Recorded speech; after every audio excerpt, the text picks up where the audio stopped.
At around 40, I want you to remember that your ovaries start to go into retirement. So your whole system, your hormonal system is going to start to slow down. That process is not overnight. That takes about 10 years. The most common age for a woman to go through menopause is somewhere in her early 50s. Between 52 and 55 is the best time because remember, you want to go in late. If you go into menopause early, that also means you've lost estrogen and progesterone, and so that affects your brain cognitively. So at 40, your ovaries stop releasing as many eggs, which means that you are left with less progesterone, less estrogen, and in some cases you can lose testosterone. But that's a whole nother discussion that we'll talk about at another time. But when you are losing estrogen and progesterone, because there are less eggs being released, you are not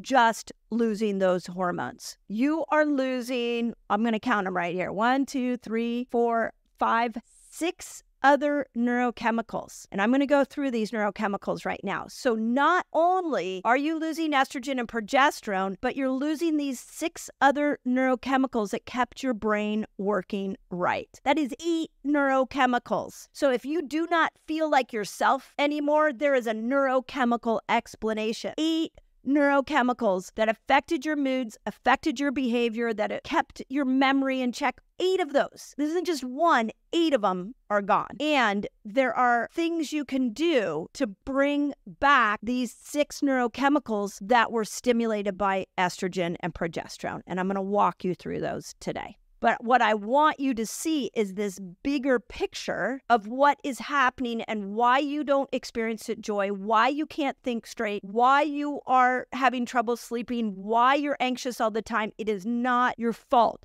You have lost 8 neurochemicals. Here's how this works. There are 3 forms of estrogen. So you have estradiol, estriol, and estrone. Estradiol is the diva. She is the one that we need to celebrate, that we need to speak so highly of. I do not know why estrogen seems to get a bad rap. I wrote about this in Fast Like a Girl. I'm like, why does estrogen get such a bad rap? She's the queen. Well, estradiol is the diva. She has been showing up for you over and over and over again. She is the most powerful form of estrogen, and she has allowed an egg to be released. But if you listen to my interview with Dr. Felice Gersh a few weeks ago, she mentions that every single organ system in our body has a receptor site for estradiol. So think about this for a moment. When you had a cycle, what happened was around day 8 or 9, estradiol was peaking,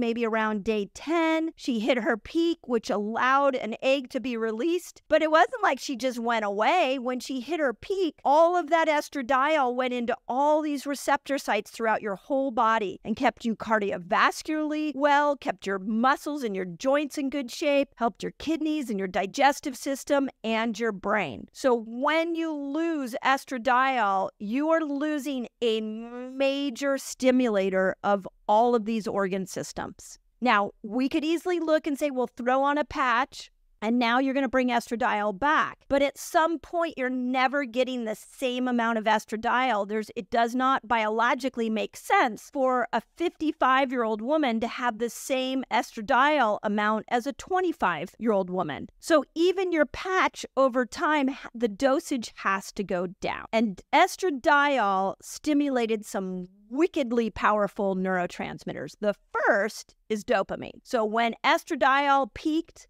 when she was growing in your body from like day 1 to day 10, and then she peaks during ovulation, day 12, if you had a cycle and if you are perimenopausal and you still have a cycle, pay close attention. You're probably more motivated in the front half of your cycle, and your brain is probably much more focused because that's what dopamine does. It gives you focus, it gives you motivation, and it gives you a desire to go and build a life for yourself, to go and chase a goal, to go and work out. That is dopamine. It is the molecule of more. But estradiol didn't just stimulate dopamine, she also stimulated serotonin. Specifically, the world famous receptor site that's getting a lot of attention right now in the psychedelic world, and it's the 5-HT2A receptor site for serotonin, and estradiol stimulated that. So in this front half, in this follicular phase, or if you've been in ovulation, if you've been following Fast Like a Girl, I call it the power phase 1 and manifestation phase, you were getting a massive dose of dopamine and serotonin that kept you happy. Those are our happiness hormones. Now, it didn't just stop there.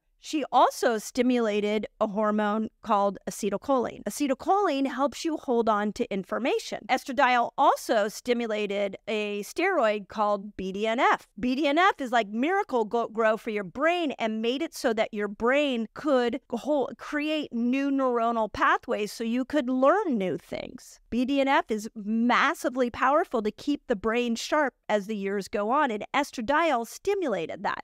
And she also stimulated oxytocin. This is the most recent thing that I found that is just blowing me away. So check this out. This is how brilliant your body is designed. When you had a cycle, the days leading up to ovulation, as estradiol went up, so did oxytocin. Oxytocin followed estradiol. Okay, well, what does oxytocin do for us? Oxytocin is our bonding hormone. It makes us feel connected to people. So what happens when estradiol goes away? We start to feel disconnected. This is a major thing that menopausal women are going through. They just don't feel connected to their children, to their jobs, to their friends. Like there's a disconnection. It's one of the chapters I'm writing about in this new book, is ending the loneliness that happens to women as they go through menopause, because as estradiol goes away, so does oxytocin. So one sex hormone, or as I love Dr. Gersh says, one life hormone, made 5